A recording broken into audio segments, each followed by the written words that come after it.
welcome to the X-Men. I'm your host, Doc Coyle, and Happy New Year to all. Welcome to 2017, which is an odd number year. 17 isn't really divisible by any other numbers, I don't think. You know, there you go, Mr. Math Whiz over here, figuring it out. Apparently, my buddy Paulo from Trivium pointed out 2017 is the year that the movie Running Man takes place, and that wasn't really a great time. It's a little post-apocalyptic, but that's all right. You know, you got to remain hopeful, and I do remain hopeful. I got to go home for the holidays to New Jersey to see some family, see some friends, eat too many cookies. I think I ate all the cookies, guys. There's no cookies left over. Sorry about that. You know, now I'm on that diet. Got to work on that.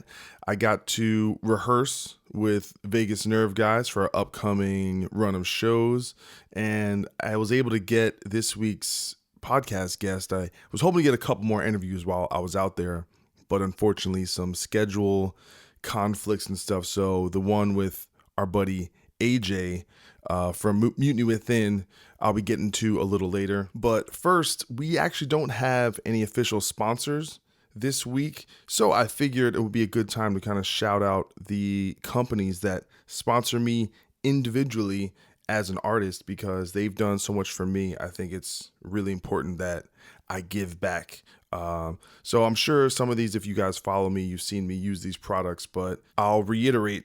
First off, as far as guitars, I don't know if you guys know, I use ESP guitars. Been using those since around 2001, and they've been great to me. Want to give a shout out to Tony Rouser and Chris Canella over there. They've given me a handful of their new liners, the E2 models, and they're awesome. So check them out.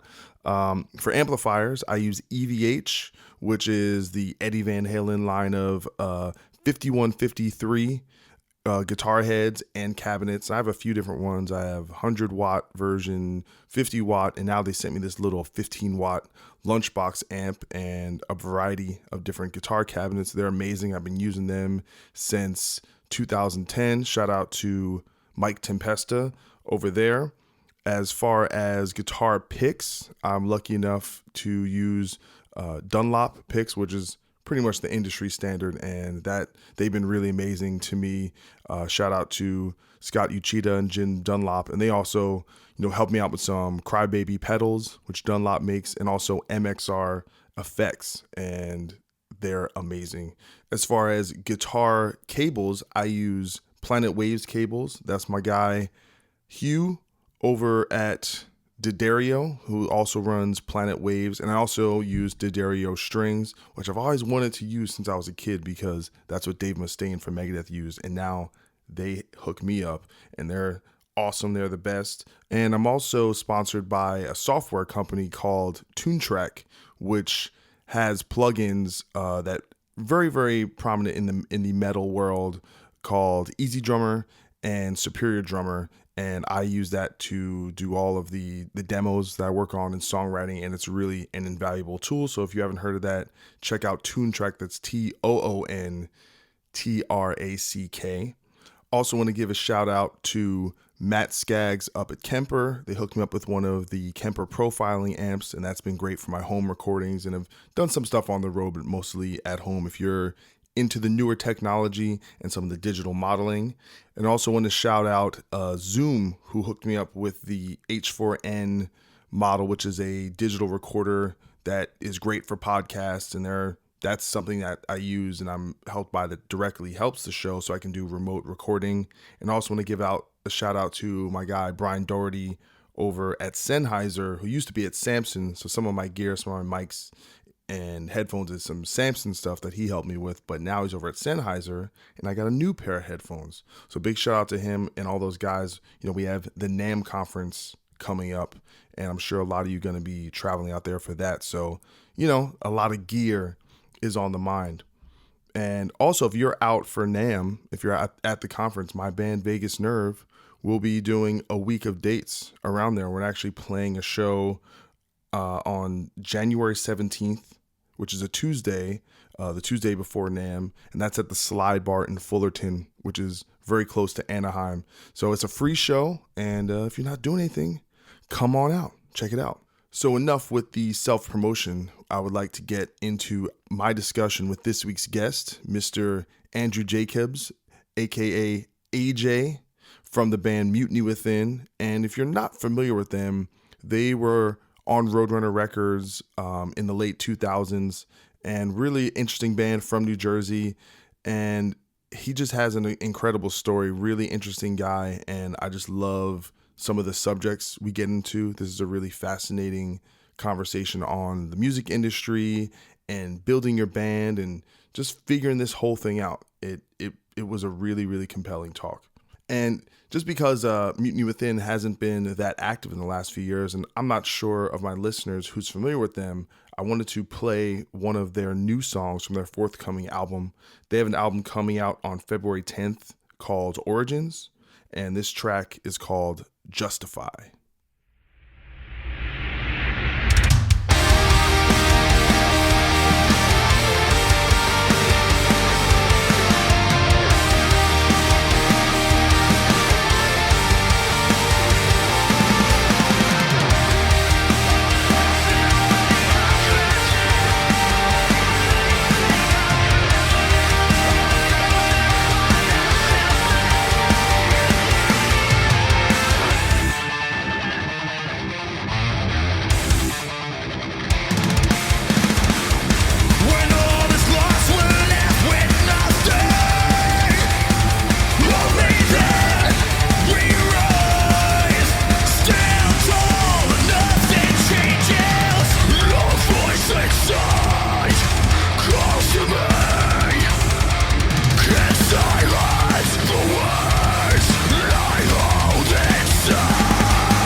Well, we got our buddy here, AJ. Should we call you AJ? Andrew? How do you like There's it? too many Andrews, so There's it's too many- got to be AJ. When I grew up, I was in... But that stands for your last name, though, yeah, Jacobs. Andrew Jacobs. It's real simple. When I was in like 4th grade, I was on the soccer team, and there were like 4 Andrews, and their last names were way cooler than mine. Andrew Silver, and like just, these dope last names. So I said, guys, just call me AJ. So that kind of stuck. Well, that was like my high school where there were 15 Laurens. Mm-hmm. It was like, these certain, you got to remember, because it's, however, 20 years before you were born, or 15 years, that name was popular, and it's New Jersey, and these people are not creative. No. They just... Piggyback. Come up with some new shit. Yeah. That's what they have to say. Black people got over white people is they are creative with new names. You know what I'm saying? Cladavion, you know what I'm saying? Fucking, John Deese or some shit. Ezekiel. That's that's copying though. That's been done. But it's coming back. There's going to be a lot of Ezekiel babies coming out, especially after this Cowboys season, believe me. Is that the name of the... Ezekiel Elliott, man. To me, my favorite name is Jadeveon Clowney. Jadeveon Clowney. That doesn't even make any sense. No, it's dope. Is it? It's like, it's so bad, it's good. It's really bad. So, anyway, man, I'm glad to have you on the show. Thanks for having me. Of course. Yeah. Of course. So, for people that don't know... AJ's old band Mutiny Within, at the time they were called Mutiny. This is not from when they were within. They were just mutiny against the earth. Right. You guys were... The thing that's interesting in when you kind of put it in context with what God Forbid was doing is that in many ways we were kind of the only band of our ilk doing what we were doing in New Jersey. Mm-hmm. Even though we had elements of kind of the hardcore scene sound and some of that stuff, but we viewed ourselves as just like a metal band. Right. Like, we're a metal band. We're following the footsteps of Pantera and Testament and that kind of realm.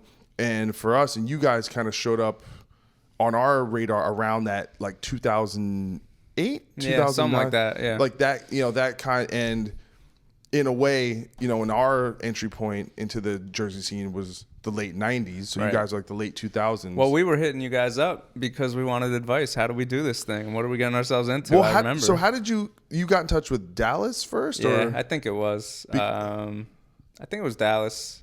Pretty much. So I'm from Edison, New Jersey. So central New Jersey, and in high school just started playing, I guess 9th grade or something, started playing bass. Well, I was supposed to play guitar, but my friend wanted to play guitar, so I started playing bass, and that's how that happened. But yeah, we were Mutiny, and all through high school, I was just telling everybody, we're gonna make it. We're gonna be this huge metal band, and everyone's like, yeah, okay. And everyone, go to college, you got to do the normal thing or whatever.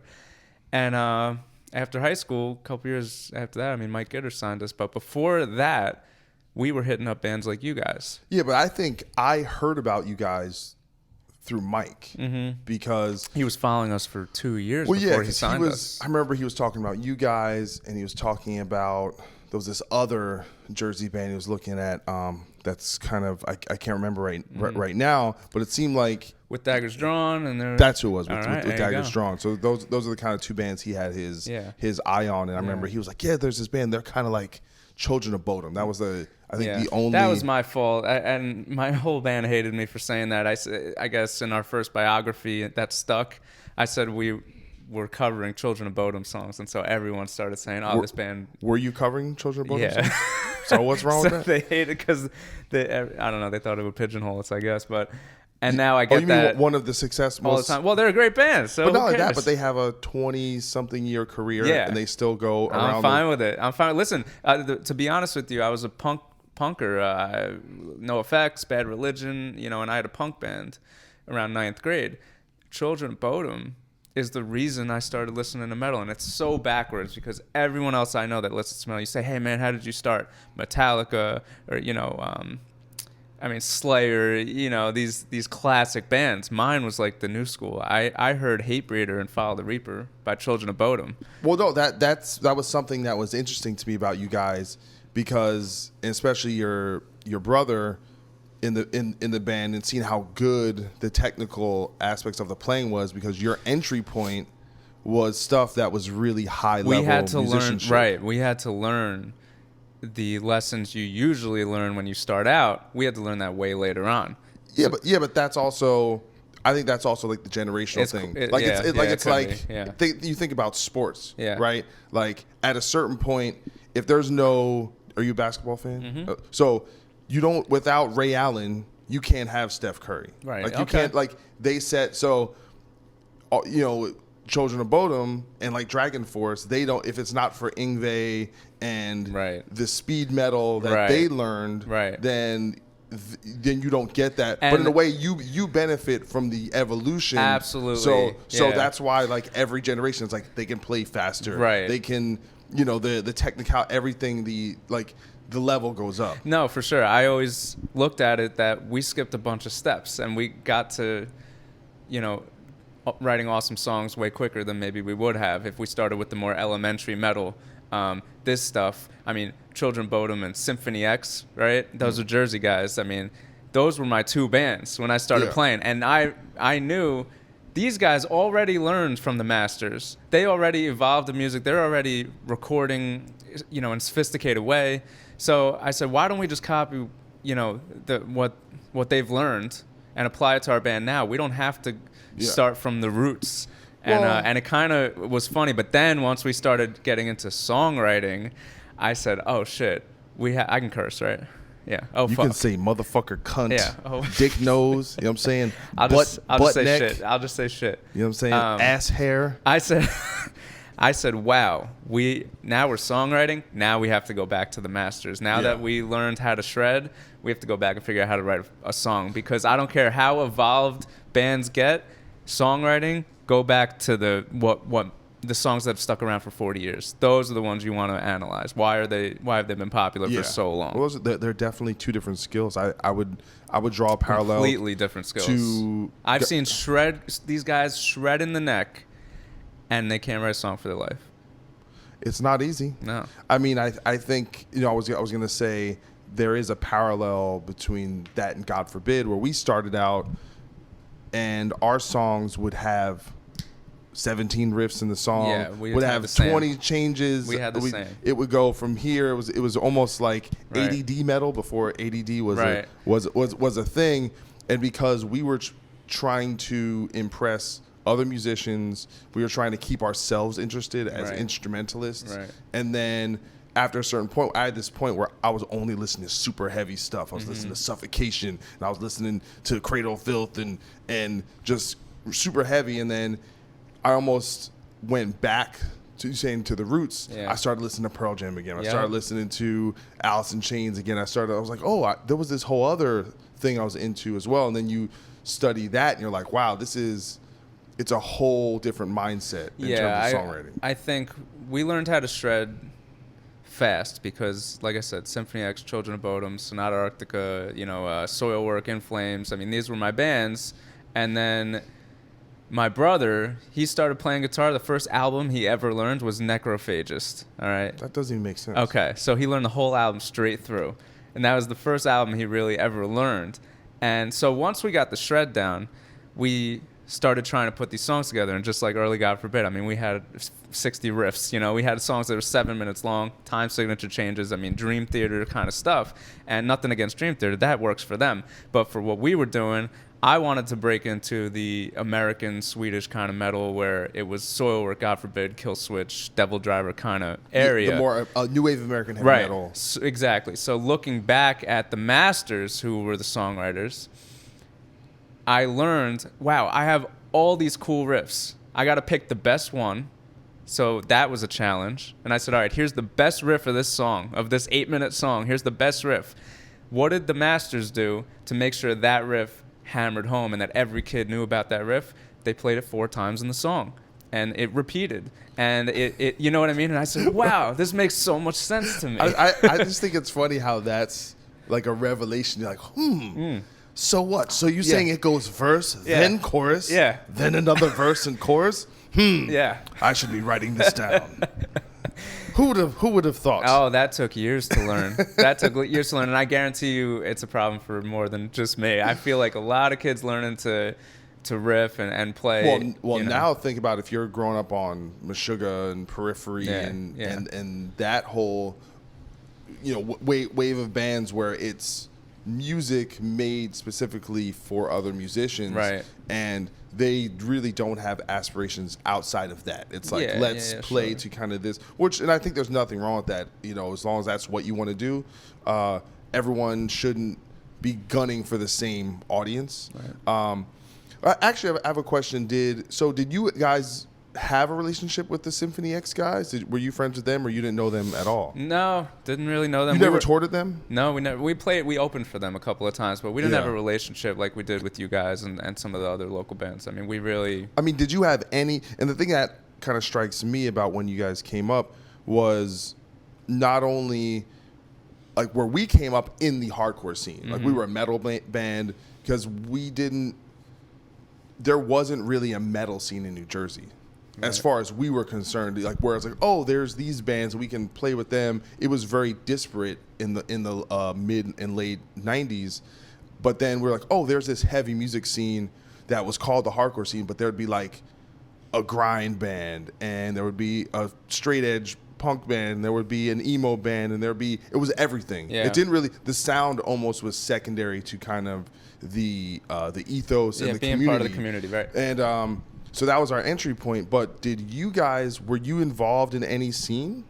I don't know about that. I mean, I just kept wanting to leapfrog all the steps. You know what I mean? You were trying to crack the code? Yeah, I was just looking at the top, and I was like, how do I get there? I don't know. So we were friends. With Daggers Drawn, we played a lot of shows with them. So how did you get Dingbats and Stone Pony and all that stuff? But how did you get the attention of someone like Mike Gitter? Okay, so that's a good question. I actually love talking about this because if there's aspiring musicians or bands that are trying to figure it out, I think this is an important lesson I learned back then. We were in the community a bit, Facebook and Twitter. I mean, this was 2008. It really wasn't. Yeah, Facebook was MySpace. Started, but there wasn't really community. There weren't groups, online or anything. So it was playing shows at Dingbats and Stone Pony and stuff like that. But I had just this feeling we weren't going to break out of that to the level I wanted to get to, and especially because the challenges of just life get in the way. Things were happening with different band members, and I was going through band members how like old were you water. Guys at this time? At this time, probably 16, 17 years old. So it's like the end of high school, sort of. And so I just said to myself, look, all these New Jersey bands are clawing, and they're trying to get noticed any way they can. How do I leapfrog all that and go right to the top? Now, I don't recommend this for everybody because we didn't have a learning curve. We got thrown into the deep end, and it proved insanely difficult. But that's what I wanted. So Mike Gitter, I had heard that he was going to be attending a 3 Inches of Blood. What was their name? Yeah, 3 Inches of Blood. 3 Inches of Blood show at Hamilton Street Cafe. This sounds old school. It's like, listen, I've got a telegram. Yeah, this was stolen. The new Star Wars prequel is about the telegram they stole to find out that my pager went off. It said, "Listen, Mike Gitter." Your spies? Did you have 911? 911. Did you have like a I just you got a tip? I got a tip. Anonymous tip. And Gitter supposed to be attending this 3 Inches of Blood show because 3 Inches of Blood was on Roadrunner. So I called the promoter at Hamilton Street Cafe and got us on the bill. We were the first of like 6 bands, and I was real nervous that he wasn't gonna get there, but he ended up being there, and we played. We were probably okay. I don't know if we played that well. And we had the 8-minute songs, and it was prog and whatever. So I don't know if he really saw it being a big thing, but I went up to him, introduced myself, got his card, and he heard from me every day for the next like 5 years. Like I did not leave him alone because he's at Roadrunner. That's the label I want. That's the guy I want to sign us. So he got emails, every new demo, every phone call went to him. I was meeting other people. So a story is Mistress Julia. Mm-hmm. Okay. So, again, 17 years old. We had this demo tape. And that's from Fuse. Uranium? The show was called Uranium on the network. Correct. Fuse. Yeah. And I had heard that she was bartending at the Brooklyn bar. What the hell is it called? Yep. She worked at Duff's? And she was going to do a night there or something. You know what? I think I did. Like a one-night I think I did go to... This was at the old Duff's. Yeah, the old Duff's. So I'm 17. I can't drink. I just got my license. this is what you have to do. I got in the car with my keyboard player and we drove to Brooklyn. I've never driven to Brooklyn in my life. I had a demo tape. We got to the front door. The guy's like, you can't come in here. You're 17. Convinced him to let me in. Went up to Julia. Okay. Convinced him? How does this work? I'm a little businessman. I went in there. I had my demo tape in this little bright orange sleeve. No, it just wrote Mutiny with a marker on it, and gave it to her. I said, "Hey, listen, we love what you're doing for metal. Give this a listen." And she ended up becoming a friend through that because I got her contact, stayed in touch with her. It's all about staying in touch, and you meet these people, stay on their radar, top of mind. See, hold on. I gotta cut in here because, in a way, and we guess what? God forbid did the same thing, but instead of that, what you did is what Dallas was. Okay. He was like, he had no fear. Right. And I understand what you're saying about I think cutting steps is not necessarily the right way to put it. I don't either. But what I think the best way to put it is that you see that what most people do doesn't work. It's kind of it's like a rat race. Like I said, to mediocrity. The Jersey bands were clawing away and but they were clawing away at like the cookies over here, but they were looking for the crumbs. Yeah, maybe. And I'm telling you. Okay. I'm telling you as someone who did the same thing where you look at the scene and you say, all right, this band is doing XYZ, this band is doing XYZ, and you can see, oh, they're not seeing something, and because what we did, we looked at bands, because we were coming up, it was E-Town Concrete, was, in New Jersey, they would play in front of 1,500, 2,000 people. All that, yeah. Well, no, we were more more contemporaries with 40 Below and kind of got signed around the same time, and at their peak we were probably similar, and I don't know if they had the national exposure and international exposure we did, so that was more of a contemporary. I'm talking about late 90s bands had already getting on tours, bands that already were drawing. They were the big bands, the big local bands, because that's the thing is you can only see what's happening in your neck of the woods. Things were so much more localized. Now I think if you're some band in Ohio, you can go and say, oh, how did Asking Alexandria get big? Because as far as you're concerned, the world is smaller now. It's way smaller now. So you don't have to necessarily look at the local track. So a couple ideas. One is I didn't care what all these other Jersey bands were doing because I wasn't looking to them. I was looking to, as I said before, Killswitch Engage and Slipknot, national and worldwide popular bands. How did they, or what are they on? And I saw, wow, a ton of them are on Roadrunner Records. I want to get on Roadrunner Records, and that was it. So I didn't really care what the other local bands were doing. I'm not looking natural. I'm looking past you. You know what? Now that I think about it, I don't know what the perception of me back then was, but I don't think I was that much of a team player with all the other bands they were doing, the Dingbat shows and Stone Pony. I don't know that Mutiny was much of a... It looked small potatoes to you even back then. And I think maybe I came off arrogant or smug, I don't remember, but we probably turned down some shows and we didn't want to do all the hard work locally because I had other things on my mind. So I think that's one part of it. And some, you just said, I think the best way to build a band is build your own following without a label or anything and then go get that stuff. So that's the best way. I didn't realize that back then. I said, well, the label will help us build our band. It's a catch-22. It is. It really is.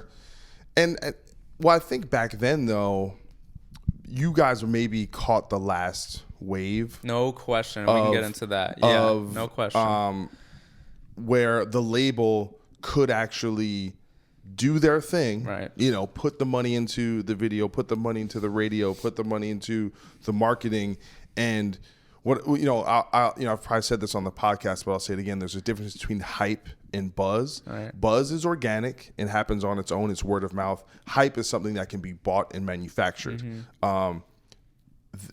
Manufacturing hype, when you guys came up, was still existed, but you rewind 5, 10, 20 years, and it was definitive. You could literally manufacture the idea that a band is big or doing things because you had so many entry points to do that. And now it's very difficult to reach people with money these days.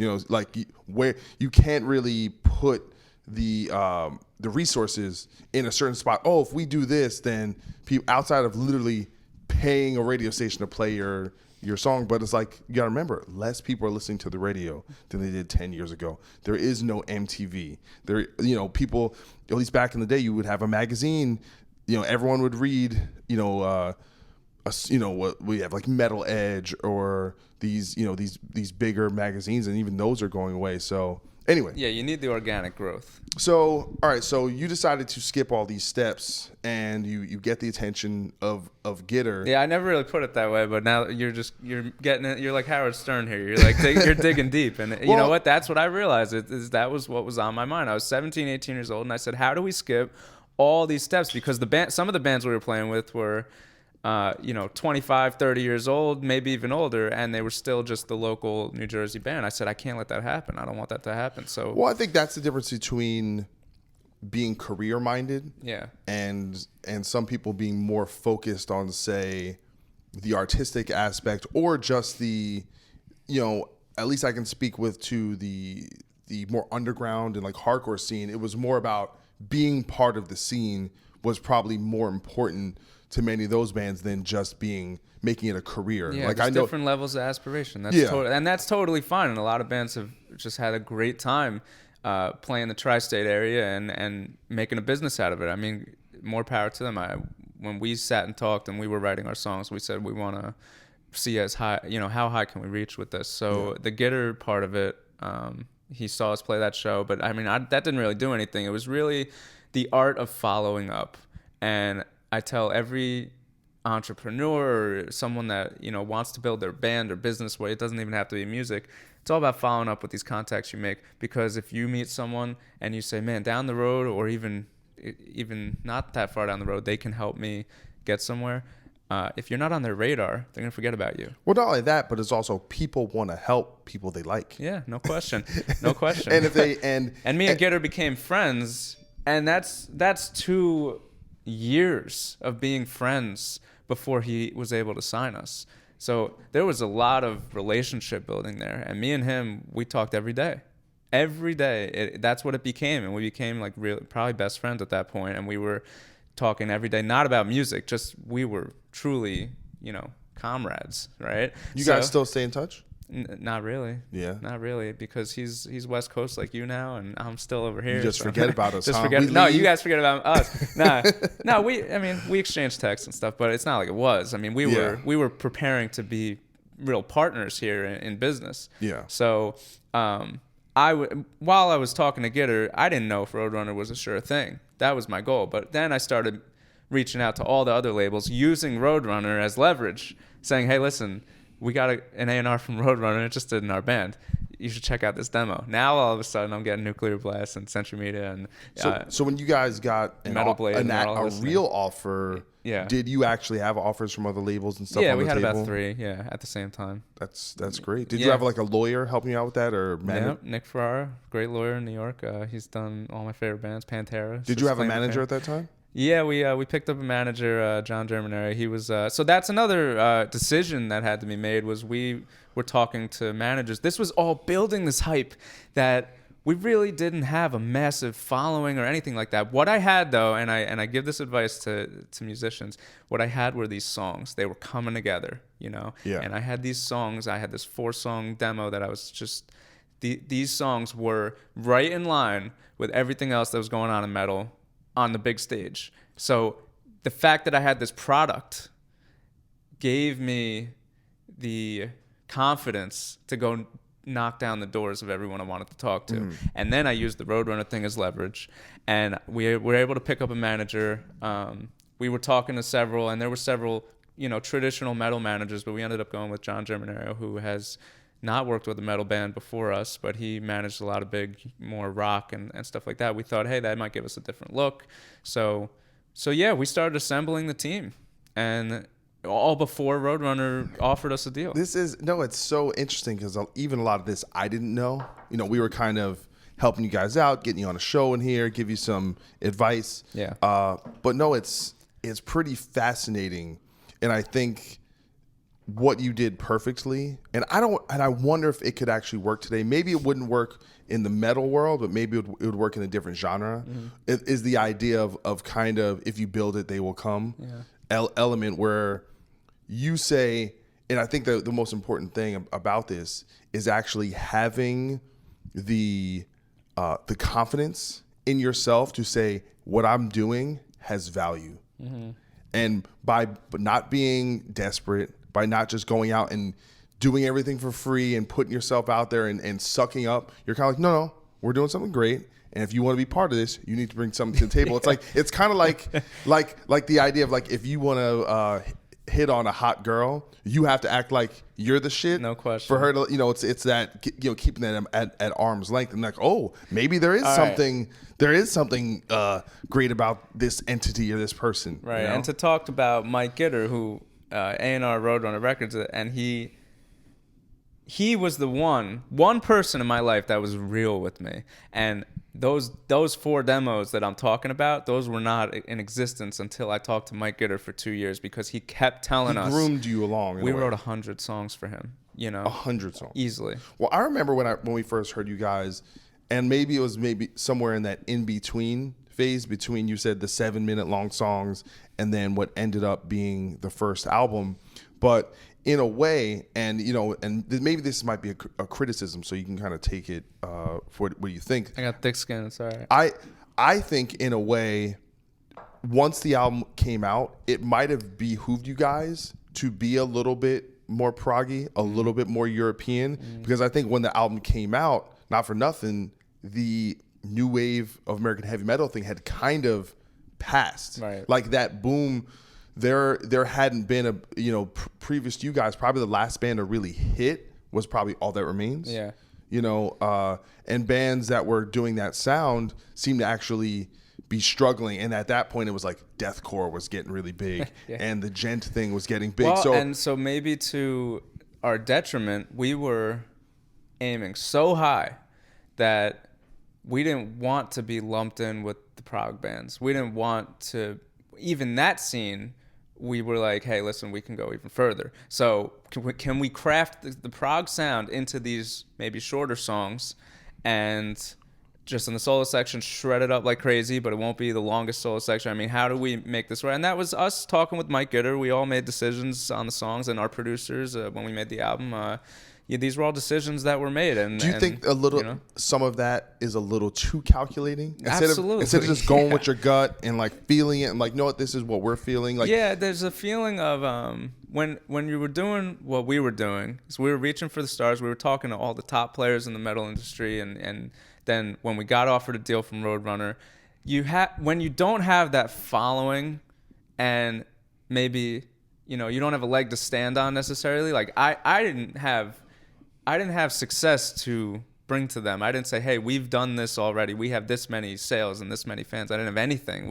They were breaking you guys. Yeah, exactly. So we didn't have that many good songs. So we had to kind of defer to these experts and that people that have done it before. Yeah, it's like so you don't decision making by committee. Yeah, so had I had 100% say, or my band had 100% say in every song on the album, we probably would have went a little more nuts and done like what we started out doing. Mm-hmm. But this was all, we're now we're signed to a major, record label, and we're like, wow, okay, we have one shot here to put out a great album, and here's what we do. But hey, what do you guys think? How do we make sure these songs can get to metal radio? How do we make sure? So it's too calculated for sure.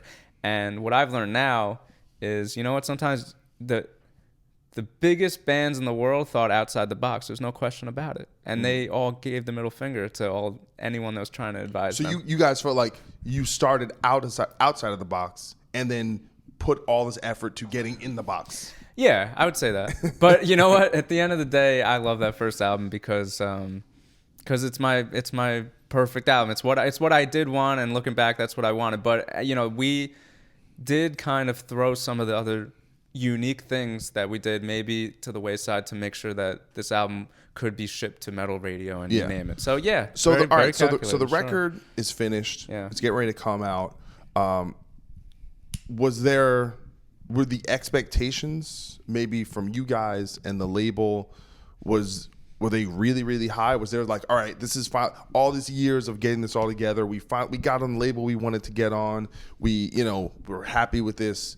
Was it like, all right, we think XYZ is going to happen on this cycle? Expectations were high, and they had to be, and Gitter really stuck his neck out for us, because he was, when he wanted to sign us, he didn't have too much to stand on with what our band was, except these really good songs. Yeah. So, the expectations, we had to kill it, and I know we worked our ass off to kill it. So that's something I want to talk about. Yeah, so you guys toured a lot. Yeah.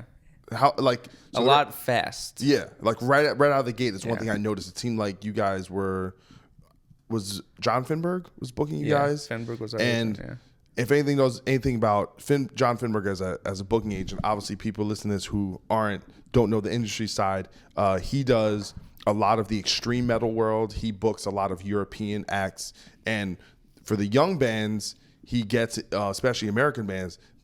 They work. They are out on the road. So he had you guys busy, and you were out. You toured with a lot of European bands and things like that, right? Yeah, we did kind of a mix. Who did you tour with? Our first tour was with Soulfly, and again, how inexperienced we were, that we went right to our first show with Soulfly. It was our first show probably outside New Jersey. Yeah. It was our first show in front of a crowd that size.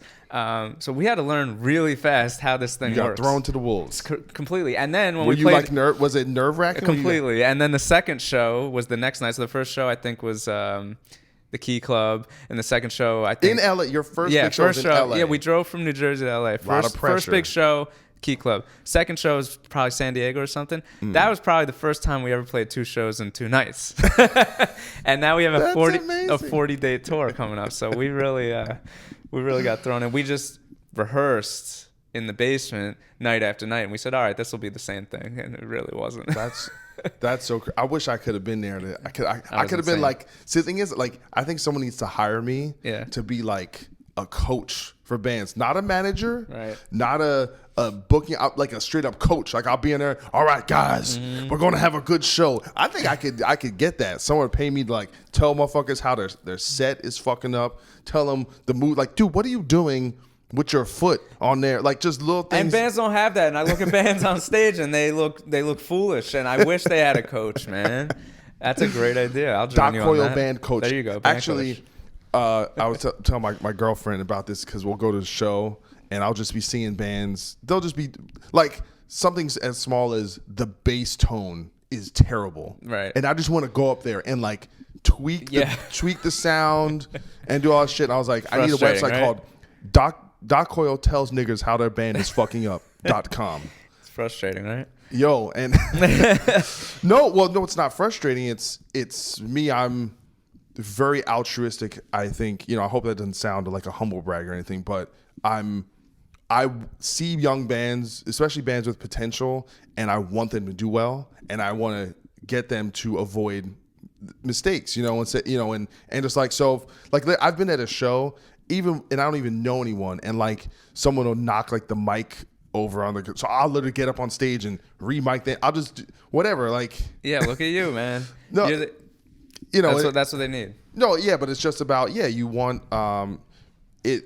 I've had enough reps. I've had my I've done my time where I know it like the back of my hand. Yeah, and it would be nice for bands upcoming to be able to show their songs in the best possible light. So the best sound, the best that we can do for them. So that's a good thing. Well, in a way, our experience wasn't too much different from you guys, even though it was a lot slower. Like we did our first tour in 2000, and we did 8 shows with Shadows Fall and All Out War. Okay, and it was like regional. But Nat, I think our biggest show, we did a show with Candiria with that and Diecast on that package and played in front of another. Actually, no, I'm getting my tours confused. Actually, the biggest show was the Jersey show. And we played in front of like 400 people or something. Sure. So we had some experience playing a handful of big shows, and it was gradual. But our first big tour, I think, was with Nevermore and Opeth. And then like big was Cradle of Filth. Right. Where all of a sudden you're playing in front of 1,000 people per night. Yeah. And also you kind of go into that realm where it's the theatricality of it. It's like, oh, this is a show. Mm-hmm. There's something here beyond just people on stage playing their guitars. There's another element of I wish we had more time to learn that. You're entering the world of entertainment. Yeah, you really, exactly. When you get to that level, our first tour was Soulfly, and we had never even spent 2 consecutive nights together as a band. So, I mean, we really got thrown in and had to learn how to play live, had to learn how to, sustain 40 dates in a row. So what was that learning curve like being, like, did you feel almost more like a studio band at that point? We had way more experience in the studio. Yeah. And so the live chops, we just had to figure it out. We had to watch other bands. I mean, we had all been to a million shows, but, and I don't want to shortchange. I mean, we did legwork. We did play a lot of shows, but it's not like touring, though. Not like touring. So it's a different, and now we're on the West Coast, and that's a different kind of fan base than, different areas of the country. I mean, you have to learn this stuff. Why I say this, there's this like local band thing where people will be like the kings of their hometown. Yeah. And then they'll go outside the town, and they didn't realize that it was almost like lifting weights, but you have two people on each side helping you lift, and you think you're strong as shit. And that's almost what a pleasing crowd is like. Like, you don't have to work as hard to get the same reaction. Whereas you go on tour and you're opening up for some band in Ohio where you've never been, and people there are like, dude, you better bring that shit, because they don't care. They're not your friends. They ain't your cousins. And we're opening for Soulfly. Those fans definitely don't care about our music. And you guys, not, if I don't say so myself, are also stylistically doing something quite a bit different. Oh, completely. Than a band like Soulfly. So that was just a learning curve tour, and Cattle Decapitation was on that bill. I mean, that was a crazy bill. Heavy bill. Yeah, heavy bill, and so we picked our heaviest songs.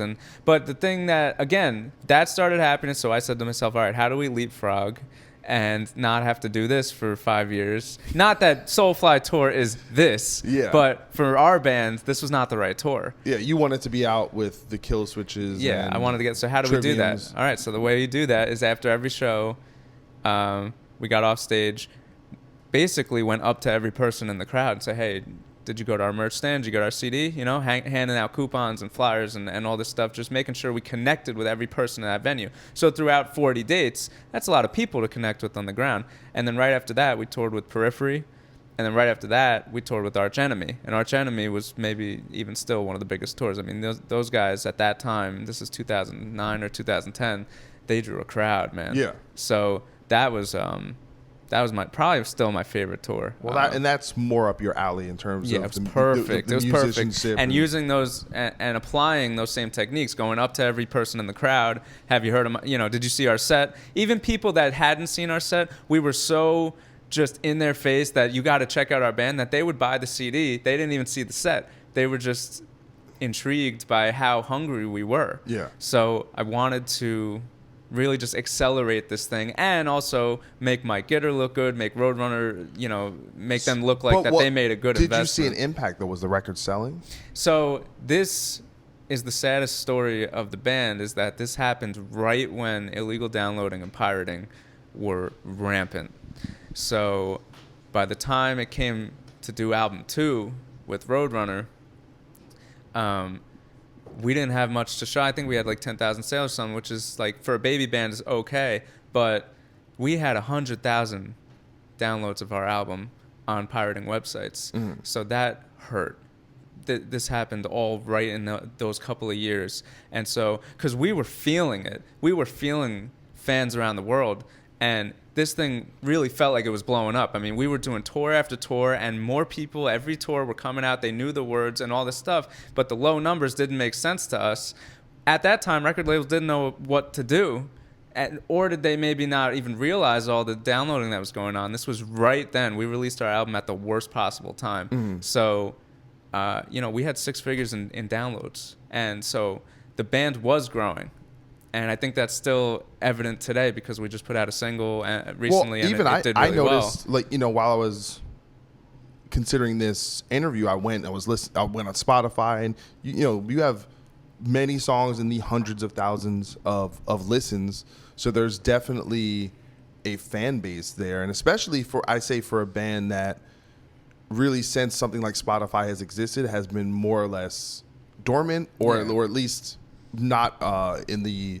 He hasn't been touring, hasn't been involved, and that tells you something right there. Right, and we reached people, and I didn't know how we couldn't justify it to a record label that's trying to look at the numbers. I mean, how much money did they make on us? Well, not much. But I'm like, yeah, but they're out there. So at that time, labels didn't know what to do about the problem. This is before Spotify. They didn't know how to monetize this issue of pirating. But what I'm interested in is, so you do this whole cycle, and you, like I said, I noticed. Well, let me just say, your question was, did it work, what we were doing? Yes. You felt, okay. It worked. You did feel like it was working. Yeah. But there was some kind of disconnect between it working and some of the band members feeling like this wasn't working for them, right? So your keyboard, what was the keyboard?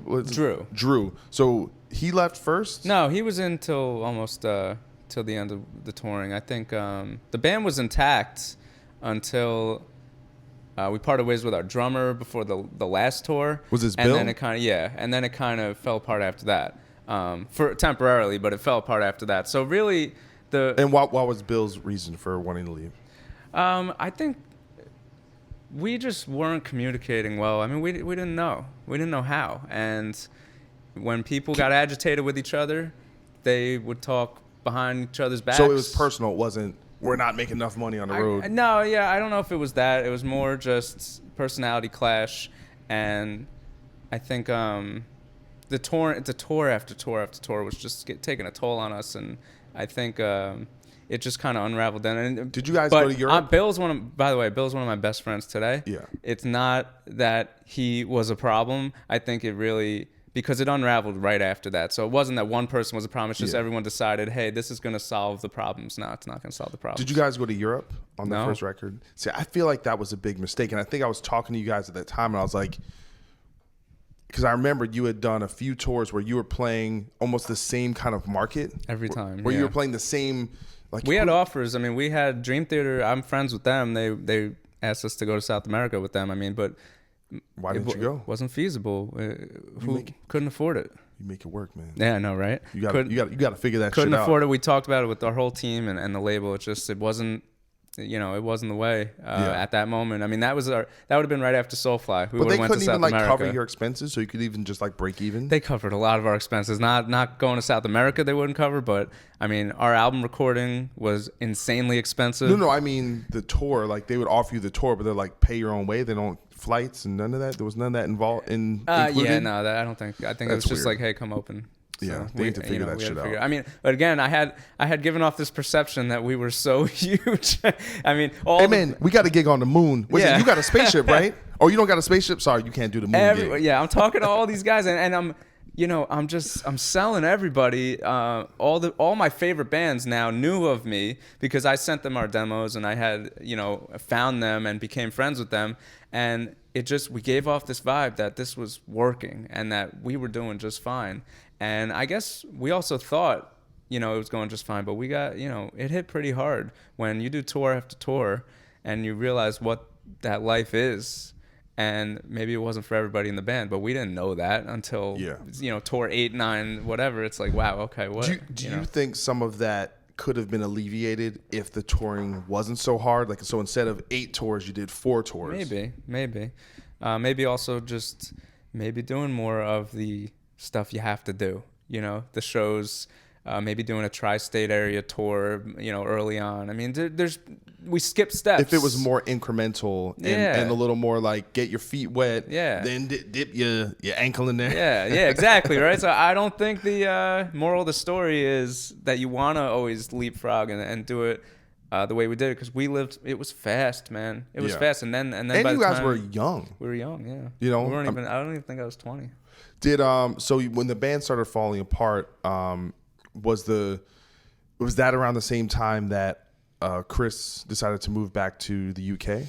Yeah, it was a point where we had split ways with Bill, and we tried to get a few other drummers, and just, man, we realized nobody had what Bill had for these songs. He is a monster behind the kit, and you just start to realize, wow, We just and he's just a beautiful looking man. I mean, you're not as far he's as one of a kind. In terms of because people don't know this. Bill was on the original Jersey Shore. But he got cut. Yeah, they didn't have like the scenes. Yeah, they just cut him out. But I mean, just beautifully sculpted. Yeah, just man. Well, and so just that's a beautiful man. One of the things right there. Props to Bill. There you go. Oh, shout out to Bill with his chiseled chin. I mean, this is a guy who was unique. Okay, let's talk about Bill for a second. I mean, this guy pounded the drums so hard. He didn't care if he was triggered or not. I mean, this guy would break stuff, and he played so fast, and he just brought a life to the songs. And we didn't, I guess, realize how much he was connecting with the fans until we said we were parting ways with him, and we had a huge backlash. You can't break a core of a band like that. Well, people don't. I think that's a big difference between I think it depends on the kind of band, but God forbid was the same way. We had the same lineup for 12 years. Yeah. And to me, that's still God forbid. And there's something about bands, like unless you have like one guy, like a Dave Mustaine, and it almost doesn't, it does matter, but that one person kind of represents it, and there's a revolving door. That happens. But certain bands, you understand that lineup, that 4 or 5 or 6 people that are in that band is what kind of makes it what it is. And it's difficult, I think, too, at a certain level. It's one, if you guys were a super huge band, you probably could have found some random amazing drummer that kind of just fill in, but so that was an issue. What about your brother? When did he leave? No, he stuck through. Yeah, because we had made a second album after we were off Roadrunner, so a lot of the band didn't the second record come out on Central Media? No, independent. Why did I think that? We were talking to them, it was supposed to, but it just ended up. And that second album, to me, is not really the band. It was missing so many pieces to me. That's why I'm really excited about this third album, because we have so much back together, and really everything the way we built these songs was organic. The way we did the first, I mean, it's just. I still want to go. I want to know how this shit fell apart, Howard, man. Go ahead. How did it? I'm like, so when did this person leave? Okay. So let's see. So then we did one more tour with Soilwork. I'm trying to think of all the bands that we had toured with, but there was Dark Tranquility in there, Sonata Arctica. We were main support for. Soilwork tour was fun. And this is all on the first record. Yeah, we played some shows. We did Korn. We did a couple festivals. You played with Korn? Stuff. Yeah, we did this New York show with Korn because I had gotten us a Jägermeister endorsement. Oh, wait a second. I went to that show. Did you? But I didn't see you guys. Huh. We played right before them. No, I was at that show. I must have missed you guys. I didn't realize. Yeah. So that was the biggest crowd. Didn't 2 Cents play? 2 Cents, yeah. So you played before 2 Cents. We played before 2 Cents. So that's I missed you guys. Excuse me. I didn't even realize you guys were playing. Me. So that night I don't remember so well. That was my birthday, dude. And I had Korn. That was the first time I saw Korn. Oh really? They killed it. Amazing. That drummer, out of control. Yeah. That was my 20. That's a great story. I think it was. I don't know what birthday it was, but Jaeger and Red Bull were both endorsing my band. So they found out it was my birthday. So they decided to cook me up some drinks. And this is a great example of touring life. I had those drinks right after we played. I don't remember a thing. Everyone said I was just out. And the next thing is I woke up from New York City. I woke up when we were in North Carolina for the first show of our next tour. So that's touring life for you. And it's not for everybody. But I remember waking up and I was like, what the hell did I get myself into? I mean, these guys, they drugged me and I'm out. And then I got to wake up and I got to go play another show for the first show of tour number whatever. So that's amazing. Yeah. So that, I think we weren't prepared for a lot of that stuff. And so you want to know the bones of how it fell apart. That parting ways with Bill was definitely the first of the House of Cards collapsing. Yeah. That was a bad idea. Everybody. But when you say a bad idea, that sounds like it wasn't his decision; it was your guys' decision. Yeah, it was. Oh, yeah, it was a bad idea. Okay, so it wasn't him quitting; it was kind of, or maybe it was a mutual. Yeah, thing. no, he didn't want to go. It was. Okay. It was not mutual either. It was a bad decision. It was just finding something to blame. You guys didn't just go, baby, come back. Yeah, it was a bad idea. You didn't have him come back. We were about Baby, to. Baby, I'm sorry. I'm sorry. He's come back. We were about to, I think. But then other things started falling apart. I mean, Yeah. this thing just, once you break a chord like that. Yeah, I know. Yeah. So that was really difficult. And I think the band was pretty much, we did a Soilwork tour and then okay. So then we got booked for Epica to do a tour with them and Nevermore. Yeah, I remember the Nevermore tour because I came to that. Yeah, so we were booked to play on both, and Scar Symmetry would have been on one of those tours, and I love that band. So those were both booked, and we had to pull out because we didn't have a drummer, really. We tried filling in with this other drummer, and it was a nightmare. You guys didn't play the Nevermore show? No, we pulled off that tour. What show did I see you guys at the Gramercy? I saw you at some. I remember. It might have been Soilwork. I don't know. Oh, maybe it was Soilwork. Yeah. Because I remember seeing you guys on that tour, and it after you had done like a bunch of tours, and actually was it? So see, now I'm getting it all. It's all like blending. You think together. I have no idea either? This is. But no, easy. but the one thing I noticed about that show was, like you said, I saw kids in the crowd singing along. It obviously had grown. Mm-hmm. Like you'd went from an completely unknown entity to something was happening that if you guys perhaps if things did stay together and If we went to Europe and just kind of stuck with it and be like, all right, we're just gonna grind through this. I definitely could have seen that second record taking off and really building on what the foundation had kind of happened. So I was always really, and my perception of it from the outside looking in was these guys went out and they busted their ass, and it wasn't the fruits of the labor was not as big and as great as they had hoped, and it was like in a way the dream had been dashed a little bit, or we did it but it wasn't like we thought it was going to be. Is there some of that? Little bit all that, yeah. I mean, I think everybody in the band had a different opinion, though. I loved touring. It was great for me. It was hard at times, but it was really great for me. Not everyone felt that way, maybe. And also Roadrunner not being as excited as we're trying to explain to them, hey, listen, we're global right now. There's people all over the world getting our tattoos on. Like, this is happening, but it wasn't on paper. And this was just a stressful time for the industry because bands couldn't prove their worth because it wasn't in dollars. It was in clicks. Well, but it was also, too, I think, in a way, the timing got screwed for you guys because also before streaming had taken off. There was no solution. Yeah. There was just pirating. Well, yeah, but not only that, what I'm saying is because streaming has become so big, pirating actually has become almost a non-factor. Right. And not only that, even if the sales aren't there, if we can say, look at the numbers, say, oh, this many people listen to the record on Apple Music. This many people listen to the record on Spotify, and they can geo-track it. Right. So they know. Well, that's what I tried to tell the label. This many people listen to our album on Pirate Bay. Well, but that's what I'm saying. If they don't have their own analytics. Yeah, basically exactly. Able, but the thing is, and I think maybe from your guys' perspective, how you could have spun that differently, and this is probably the detriment to being solely part of the label system, is kind of saying, well, the label didn't do X, Y, Z, when at the end of the day, if you guys wanted ownership over your career, you had to be the ones to put it on the line. So if you wanted to go to Europe, you had to say, oh, we're going to Europe, and if you ain't gonna give us money, we're gonna go anyway. Right. But you guys weren't ready to do that. No, I don't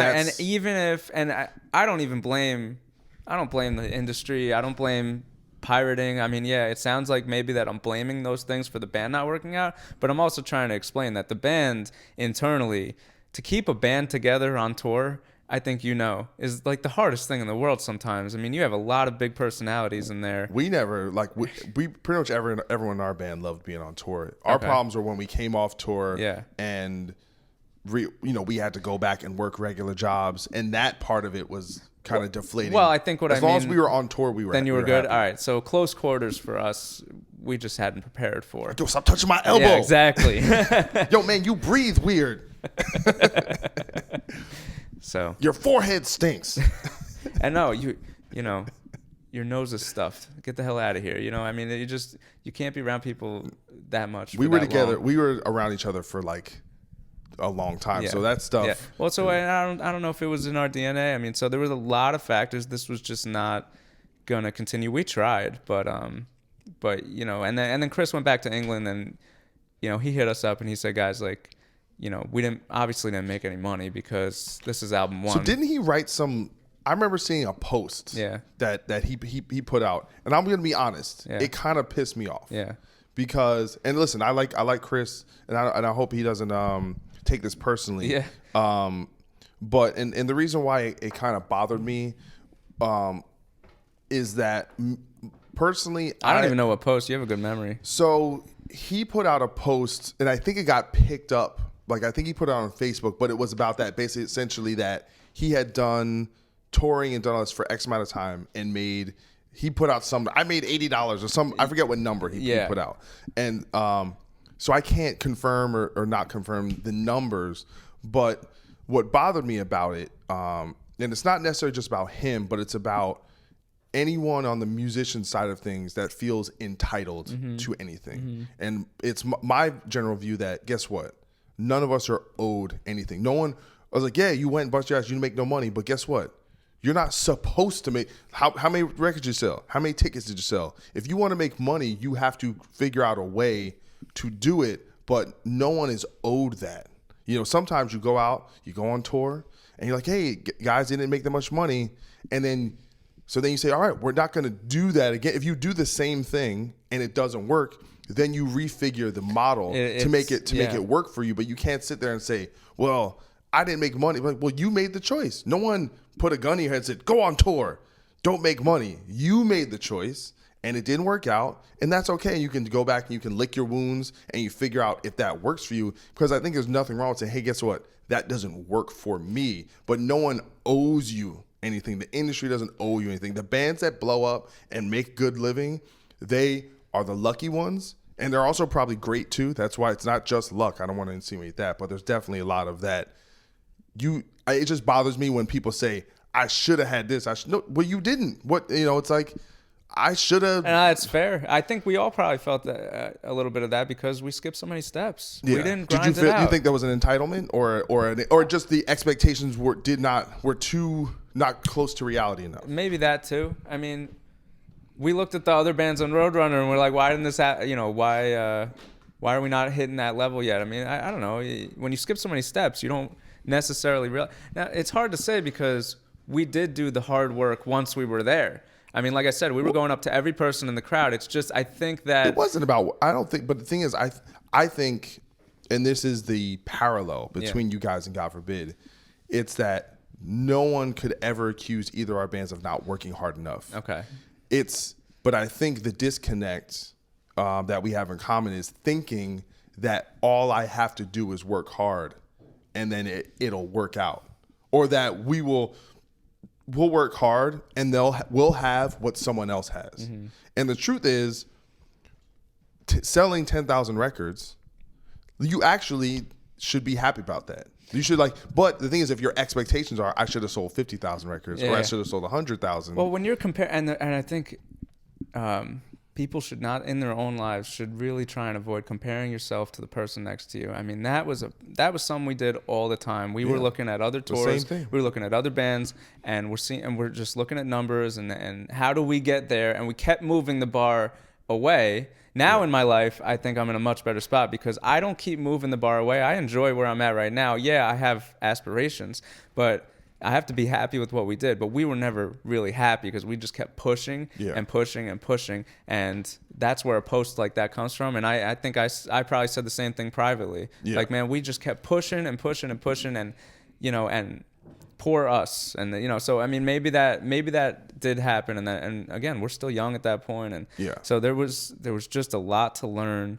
And I still don't know how the biggest bands, you know, stay together and tour and make it happen year after year after year, because we did it for a short, fast time, and it's hard, man. Props to you. I mean, you've been on millions of tours. I mean, this is some lifestyle that almost nobody has access to. Well, and before you get to tour, there's no access to, I mean, we could talk to other band members, but there's no way to learn.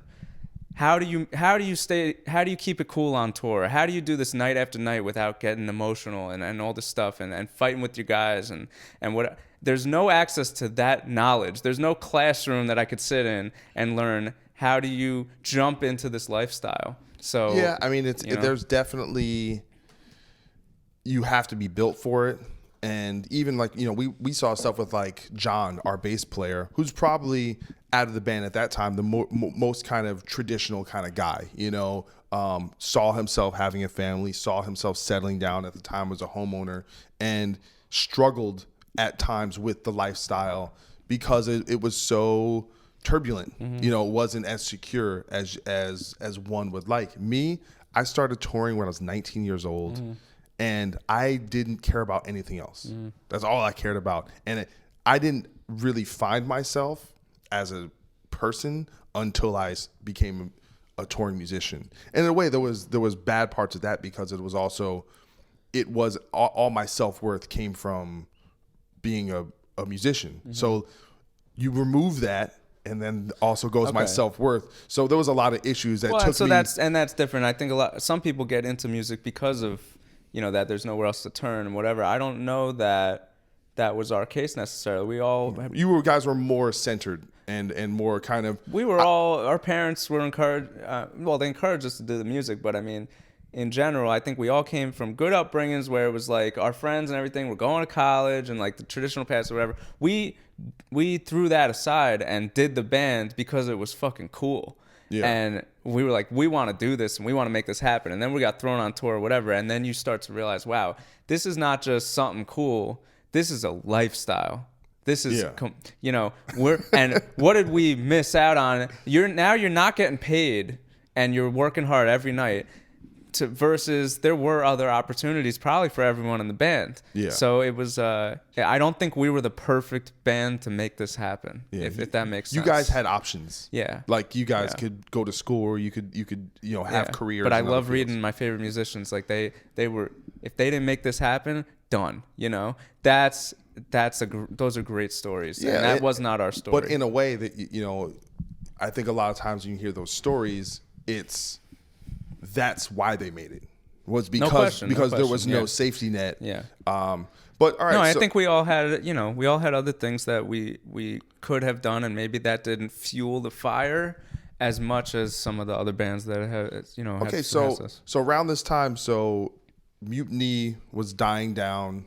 Did the band ever officially break up? It was more kind of just we were vague. I mean, we were just like it just kind of stopped being active. Yeah, after the just second stopped release. being active, right? And I went back to college, so again, one of the other options I had, my father works at a college, so I was able to go back to school, which was a tough decision. Smart motherfucker with his master's degree. Well, you supposed to be my master now. Masters, I don't know about that, but. But I went back to school all the while though, playing music, and I started getting into songwriting. I had played with another couple of bands. So you were so this is one thing, we almost ended up playing in the same band. Oh, yeah. So this podcast almost should start be calling the 6 Degrees of Tommy Vext. Yeah. Because I had Angel on, and then I had Tommy on, and you were playing in what you initially, so I was playing this project with Tommy Vext, and I left, and pretty much as I left, you came in. Mm-hmm. So I wasn't there for this. I hear. You guys had some cool songs you had done though. Yeah, but a lot of those songs ended up being the Vegas Nerve stuff. Got it. Ultimately, no, there were some other demos that never. But that wasn't the light of that day. wasn't my stuff then. If what you heard, I don't know.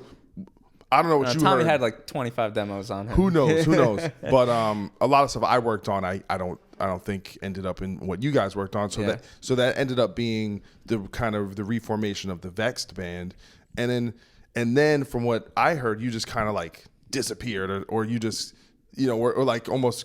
It sounded like you quit music or something for a time after that or something, because that band had a lot of steam around it, and obviously so many talented people, because it was Tommy, Angel Vivaldi, you, and then Bill from Mutiny. So it's kind of all-star lineup, and I thought there was some really cool songs. Yeah, and there was a lot of momentum. And so what happened where you kind of that's all personal. Now you get into, before Vext, there were I was going to school and I was going to New York a lot to songwrite and I've started meeting all these songwriters. So I was working on these like pop songs and trying to just, I had my hand in a million jars as far as music went, all the while trying to get my education just in case, and you know, whatever. Met Tommy, we started doing these rock songs together, and it was fucking great. I mean, these songs, I had never written stuff like that before, and I hope before we're done we could just talk about songwriting, because that's my favorite part of music, is the songwriting part. And Tommy really helped me learn how to do that, how to hone me in, because I would be doing these crazy riffs and whatever, and he helped me find the best parts of the riff. So him and I had a really strong bonds for probably about a year. I mean, we were building these songs, and we put out a 4-song EP, which I'm super proud of. I love those songs. And we started playing. And yeah, I was still songwriting with a few other people. I was trying to make a million things happen, and I just hit a wall. You know, again, there weren't paychecks. You know, I was trying to find where it's going to come from. So, but you were looking, see, that I find that so interesting, because I wouldn't say I've never, but my relationship with music in the creative world was, I would never sit down and write a song. I'm like, all right, I'm gonna make money off this song. Like, to me, it was always, I made music because I wanted to make music. Yeah. So was that something? That wasn't. Was that like your thing? Was, well, I want to be really successful, and I want music to be my portal to success. Yeah, and I think so. Now I'm at a place in my life where I'm making music because it's fun. Period. What are you talking about now? But I'm saying that when I say that, I get it now. Okay. I think I was still clawing away, trying to figure out how I'm going to make this a real career that was really going to sustain me, because all these projects I was working on, I didn't have time to really work a day job and you know, make sure I was taken care of. So you were just going to school. I was going to school and doing this, and like I was waitering a couple days a week. It wasn't enough. Yeah. So I just hit a point where I just told Tommy and the guys, like, I see the potential in this band. Don't get me wrong. These songs are like some of the best songs I've ever done, and this could be huge. It's just, I just didn't think it just wasn't for me. I was burnt out. This was years of just trying to get to that next level. You were grinding. I was just, and if you can tell anything about me from the stories I told you about 17 years old now I'm in my mid-20s doing that same drive. It's like 7-8 years. You can't sustain it. I mean, I was doing it at such a level where I would be up, you know, till 2 a.m, making sure I finished my emails, and then get up at 7 to make sure I replied to those emails from 2 a.m. Like, I was just hustling. That's what they call burning the candle at both ends. Way too hard. So what did you do? So you, not only did you stop doing Vext, but did you stop doing all those other projects? Yeah, kind of. And what did you do? I went to our old merch guy, Matt Young, at Warner Music Group, and I said to him, I want to see if, now that I got my degree, I want to see if I could work on the back end of the industry. And Warner Music Group hired me, and I worked there for about 3+ years. What were you doing? I eventually I started out, it was the digital team, so digital accounts. So I had it in my hand. I was helping Warner Music Group. And so for people who don't understand it, because it's really confusing, is Warner Music Group is this big umbrella that underneath it is Roadrunner Records, Fueled by Ramen, ADA, which are a bunch of indie labels, Atlantic Records, Warner Brothers Records. So I worked at Warner Music Group. Like, I kind of look at it as the air traffic control center. It's called WIA, and they're the best in the business. And so we help all those labels manage their digital accounts, and that's the department I was in. So now I'm learning YouTube, Spotify, our Amazon accounts, and I eventually got promoted to the Spotify team. So the last couple of years I was doing Spotify exclusively, and I became a manager there. So given that you've never seemed to lack for confidence, which I think is probably fake it till you make it. Having confidence and having charisma will open more doors for you than probably having any talent. You know, but what that confidence gives you is the kind of cojones to go to your buddy and say, hey, can I get a job at Warner? But I think that's incredible, because it just shows, you can go in without really having much experience in that realm. Is that true or not? This is totally different. No, people that are in a band have no idea what goes on behind the scenes there. And when I got there, I was like, holy shit, this is how it works. I mean, this is a corporate job. Did you feel like an imposter?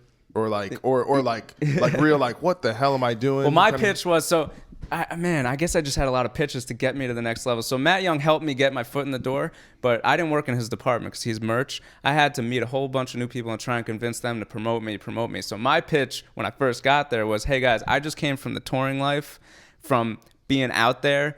I know what musicians really want. I know what's really going on at the shows, because these guys, they're not at the shows. Yeah. So I said, I can bring you that perspective. Let me help you do that. And so then right when I got there, I started helping them with these really cool projects on how we can brand ourselves so that the fans that I knew so intimately would respond to what we were doing. So I tried to bring them that perspective. And yeah, I mean, I don't know if it's, I don't know what drives me necessarily. It's just that I didn't like idling. I still don't. I don't like idling and not working towards something. Yeah. So when Mutiny kind of fell apart, I was pretty quick to probably go back to school. And then when Vext, the second it didn't really feel right because I was just going to hit a wall. Move on to the next one. Yeah, on to the next thing. So I'm probably pretty frustrating to be in a band with, because I was so quick to change and figure out what the next step is. And then with Warner Music Group, I just kept trying to climb that ladder really fast. And that only took me a few years to realize that wasn't for me either. So. Yeah, but I mean, I think not for nothing. And one thing I've noticed I say is not for nothing. We're back in Jersey. By the way, we're doing this in Jersey on my Jersey, trip man. back. Listen, not for nothing. Your people that are wired that way, it's almost like I feel like people like you are good. You can't stop people like you from being successful, as far as I'm concerned, unless you pick up a heroin habit or some shit like that. Thank you, sir. Like you're that type of thing. And that's, I think, what's really hard about bands is that when you're in a band, you're connected to 3 or 4 or 5 other people, and it's difficult to actually act as an individual. And if you do, you're treated as if you're a very selfish person. Right. And I think that can frustrate a lot of people. And even I've been in situations where I felt tied down or felt that I'm not able to express myself or do the things I want to do, which is why I do something like the podcast, which is why I do writing, because I don't have to ask someone else for permission.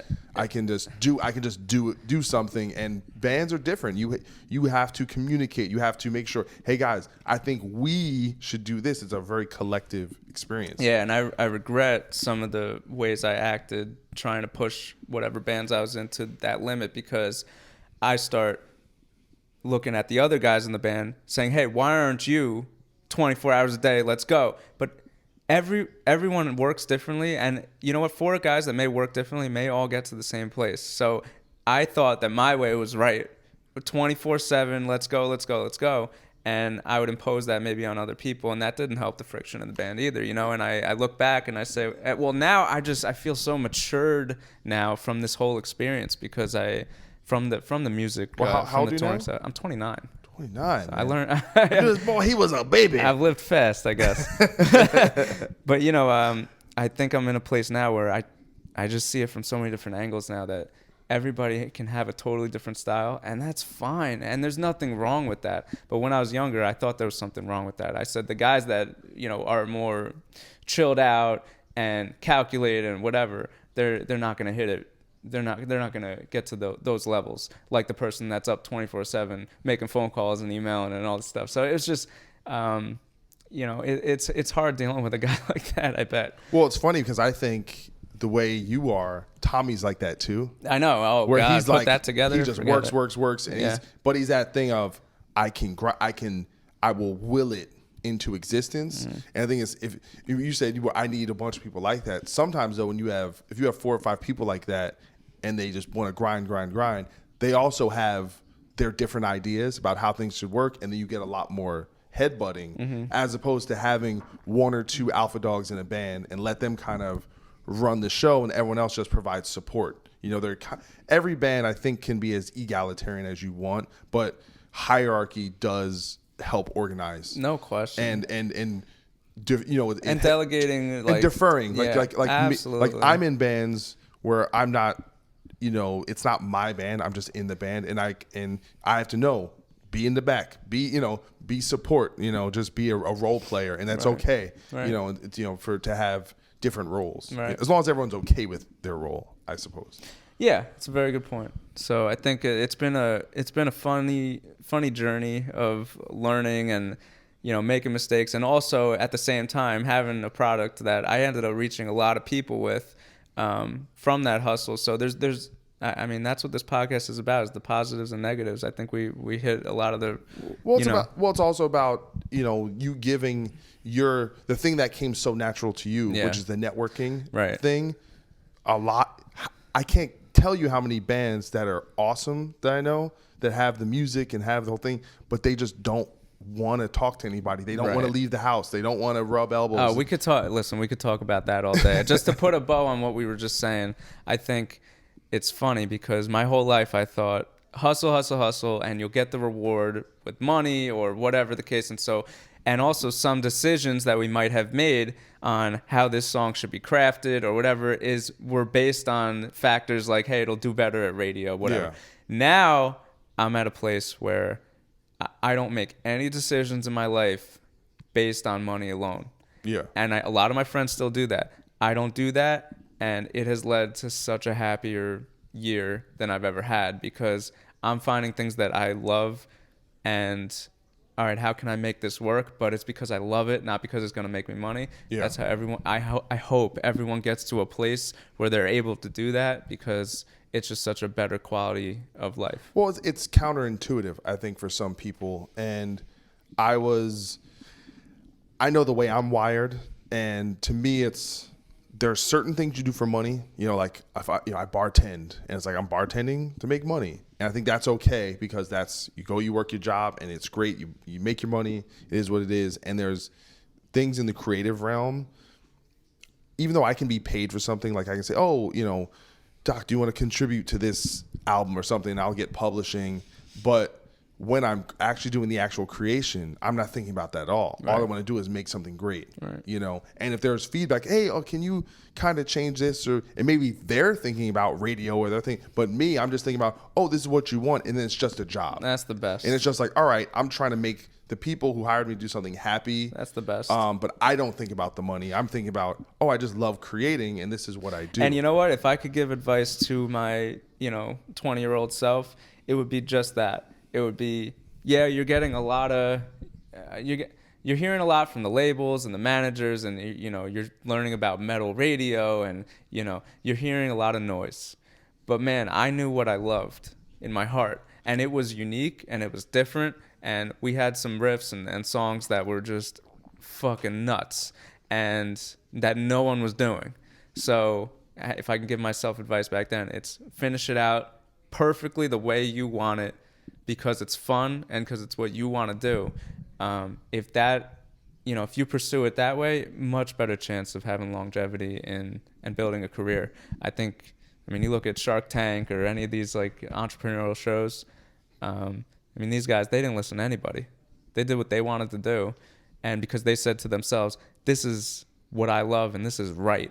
Well, that's the thing. You have to have some faith that if you really like it, that there's enough people like you that will also kind of enjoy that vision, because people can see through bullshit. They can see when you've like crowd tested it, and it happens in movies all the time where like the director will have this great vision, then the studio comes in and says, no, you got to change this because we have to appeal to this demographic in China. Right. No, you can't do this because this, it's too, and when the idea becomes diluted and crowd tested and market researched, the end product becomes something that people are like, there's just something sterile about it. There's something too uniform. And the biggest example is probably what we just experienced this year with the presidential race. I mean, the people that were buttoned up and going by the script that has happened for decades, they weren't getting much traction. But then you got guys like Bernie Sanders and Donald Trump who are talking shit, and they got so much traffic. Yeah. I mean, that's a great example. I was watching this unfold, and I said, you know what? These guys, they're not listening to their advisors at all. They're just going out there. They have no script, and they're just going with it, talking shit on the entire system. And but Bernie Sanders, millionaires and billionaires. Yeah, pretty good, Bernie. So, I mean, this was just, this was proving it was helping me learn this whole year. I'm saying, wow, if I just if I just make decisions based on what I believe and what makes sense to me, fuck it, people will find me. People will figure it out. So, I have a lot of different avenues I want to go down right now, and I'm basing them all on stuff I like to do. So to kind of wrap everything up, and you've alluded to it a little bit, talking about the new Mutiny record.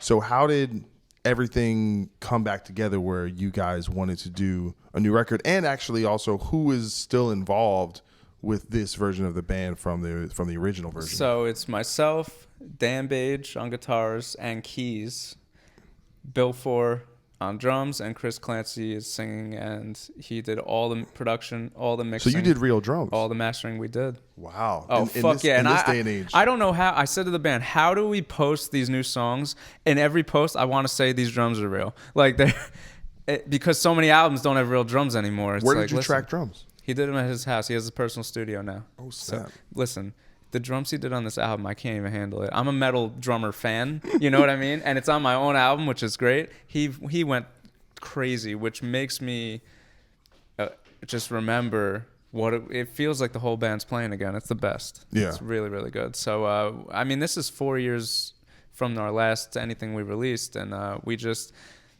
I said to Chris last year, I guess a year plus ago, I said to Chris, we should try and do something and whatever. And he was mixing, and he's doing his own band, Wearing Scars. He's touring, so he's doing that thing over in the UK. But I said, they're doing that tour with Devil You Know. Yeah. So I think Chris and I both said, look, man, there's Mutiny fans still out there. I mean, if you go on our pages, and we're getting tweets and messages and stuff, I mean, people want music. So what can we do? So I always spark the fire as far as the songwriting goes. So I just locked myself down here and did probably more than 9 songs, I think. But the album itself is 9 or 10 songs. And sent the bones over to Chris through the interwebs. And Chris took them and started to put them together and arrange them. And it was cool, but we really had to, we started to say, we got to really bring this together. If we're going to do this, we got to do it right. So Bill and Dan got involved, and man, these songs are... Is Dan still in the UK? No, he's in Florida. Okay. Yeah, he lives in Florida. He's American now. Oh, you're American now. Lost his accent. No, he still has that thing, that posh accent. You can't get laid without that British accent. Oh no, he gets he gets some good traffic from that accent, man. He always did. So yeah, him coming in, and he's just master on programming and keys and all that stuff, and then he shredded all over this album. And then we have 3 guest spots. We got Andy James doing a guitar solo. Pierre Nilsson from Scar Symmetry does the craziest solo of all time, and then He's not human. Justin Hill from a band called Sixth is Okay. back to sing. He sings a part with Chris on the album. So it's the best album we ever did. Way better than first and second by far, in my opinion. And I know every band says that because it's new, but I have a better reason than that. Not just because, hey, it's our new album, it's our best album. It's because this is the first album where we didn't give a fuck about anything. Yeah. We just did these songs because it's fun, and because we did it for our fans, not to gain new fans, although it may do that. But we did it for... It definitely will. Yeah, well, but we did it for our fans. So we have no one to impress but ourselves, and we push it to the limit, and they're the best song. Every song is just 100% as good as it can be, period. And is this going to be self-released? Yeah.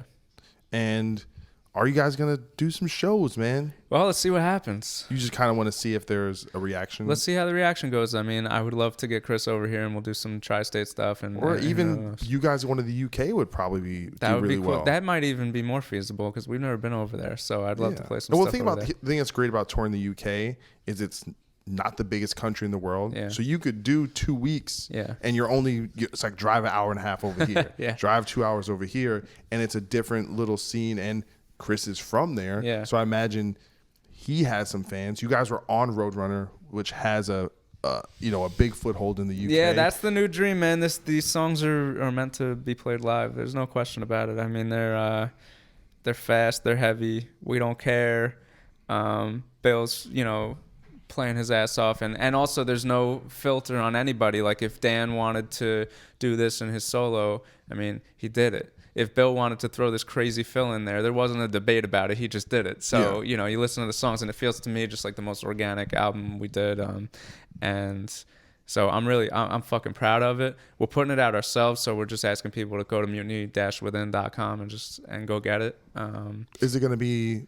Will people be able to stream it? Will it be on like Apple Music It'll be and everywhere. Spotify? Everywhere. Okay. Yeah, and we also have CDs. We're doing a limited run of actual physical CDs. We didn't do that last time, so people can actually get booklet and all that stuff. So, we're doing it for real. Surprised you didn't. You guys probably should have did a crowdfunding. It probably could have did well. Yeah, we'll see. Maybe next time we could do something like that. Yeah. This time, we just wanted to do this for all the right reasons. The problem is if we put too much pressure on ourselves, because we're all doing other things, and I would hate to do a crowdfunding and not deliver. But let me tell you, man, this album has excited all of us to where we're all like, hey, what can we make this again? So that's actually what I'm interested in. Is this isn't a situation where someone like you or Chris, you're not like, oh, we're never gonna do the band thing again. You're still open-minded to actually doing it, or have you moved on from that? We're like, no, I'm gonna have a regular kind of life and a regular life. No, I know what I'm saying. I'll know. just have a job, get married, have kids, whatever. I mean, that's the most likely thing to happen. But the album. I mean, we put out one single and it's doing well. But I guess I just think there's different dividing lines. Like there's some people who are like, they're going to be getting in the van and going on tour. Yeah. Because that's just what they do and it's part of their life. And there's some people who say, well, I used to do that and now I'm just doing normal shit and I don't get in the van. Yeah. I'll put out a record. I think I've learned. I told you I'm 29 and my whole journey has been really fast and I've gone in a million different directions. So I can't say anything like this is how it is now. I don't know.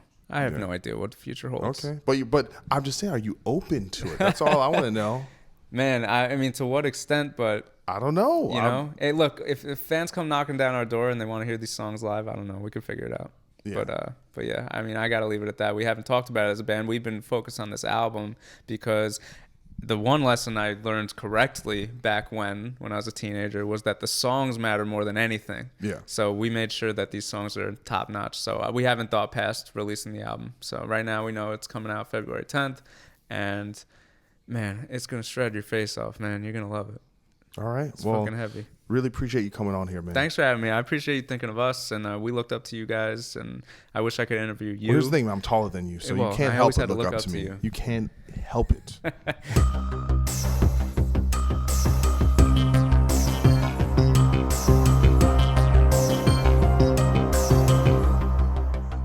So there you have it. That was my talk with Mr. AJ from the band Mutiny Within. I want to thank him so much for his time and just having some really interesting insight on how you make it in this industry. And, I think it's his story and his philosophy on things I think are really going to be helpful for other musicians out there just trying to make it and figure it out. And hopefully you can learn some of how to avoid some of the mistakes guys like me and AJ made. Sometimes I worry maybe the interviews get a little long in the tooth, but sometimes you just get on a roll and you have to keep with it. And I think there's really interesting insight throughout our conversation. Anyway, Happy New Year, everyone. Thanks for listening. This is your X-Man, Doc Coyle. Mamba out.